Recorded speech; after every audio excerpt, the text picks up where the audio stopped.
They just couldn't believe that somebody would do all that running for no particular reason. Why are you doing this? I just felt like running. Hello everyone and welcome to Action RPG. I'm your host Aaron, and for today's video we're headed to the world of Last Epoch once again. EHG 11th Hour Games, the studio behind Last Epoch, is gearing up for 1.0 February 21st, and they're getting all these little patches in, these little bug fixing, but also adding features.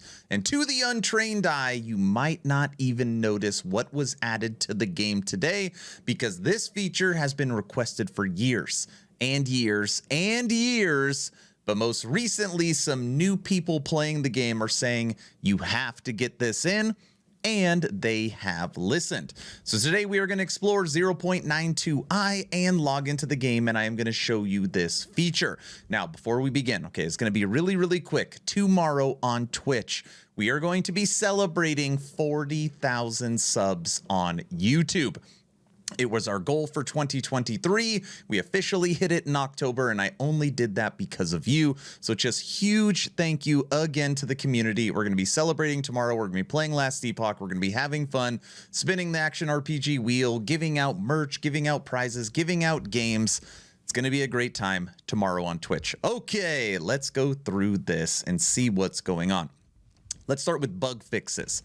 Fixed a bug where the Soul Eater back slot was on the wrong layer, causing some decals to appear on top of it. I have seen that. So I actually literally never use that back slot. Fixed a number of abilities that in online play would use multiple times in the same scene would stop working or behaving differently. The most common occurrences of these were shurikens. People knew that this wasn't working, and Blade Shield. Flurry would generate too many arrows on multi-shot procs, and Cinder Strike's first attack would not deal damage. So these are the common occurrences, but they are saying there is even more. Fix a bug where town chat would be unavailable while in a town scene. Several bug fixes on town reliability and connection issues. Man, they have really struggled with towns, and I'm glad that they are reining this in and they are in the game. Fixed a bug where Frostclaw projectiles would be deleted when coming into contact with water. Fixed a bug with Osprey Riders would appear invisible in Leith's Tower. Okay, here's the big one. Actually, we're going to read the big one last. Changes. Removed lost caches from spawning in arena echoes. I don't like this. We don't like less loot. But okay, it's a little thing. And then bug reporting tool. They fixed the bugs in the bug reporting tool. Yes, you heard that correctly. Updated the drop-down options to better match types of bug reports. Replaced severity selection on unable to progress checkbox. Added additional information to bug report tools for contacting support when looking for assistance rather than submitting a report. Okay, now the big one, and obviously it is under changes. Added keybind for force move. This is unbound by default.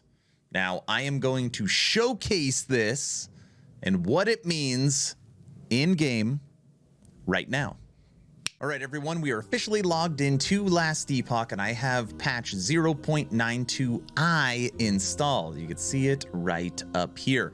And I just want to start by saying right off the bat, I love seeing towns functional. It just makes Eterra feel alive. Look at all these different, it's like 10 people in this town. I'm trying to look to see if I notice any of these names, and I do not. Okay. Me, classical action RPGer.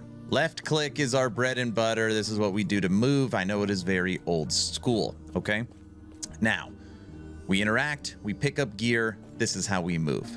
Now, when you hit escape, go to settings, go to change input keys, you will notice force move is now here, and this opens up so much to how you want to set up and assign your keyboard layout, or I guess even your controller. So now if I click force move, which by default it has nothing in, I could hit key R, just say for example. And now R is my force move. And now I no longer need to left click. When I hit R, right now I'm just holding onto it. My character is going to follow my cursor and go wherever I say without having to kill my wrist and click all over the map. It is very nice. And again, from a layout standpoint, it's just one part of it. But again, it opens up so many possibilities. So that is the big update. Force move is now an option inside of LE, which is just one step further to make Last Epoch modern mainstream action RPG. I guess if that's what you want. That's the video. Don't forget about the stream tomorrow. It is going to be so much fun. If you like and enjoy this content, please consider subscribing. But if the quality isn't there, if I haven't earned it, I'm going to work harder for you. As number 2, check out my Patreon. Thank you to the first 80 members that have signed up. I get asked all the time, what's the best way to support? And Patreon is it. And you get the most bonus content, including my new weekly blooper reels that are going to be coming, and you get to see my studio tour, and you get access to the VIP lounge. All the good stuff is in Patreon. Okay, that's all I've got. Hopefully you're entertained or at least learned something. Aaron, out.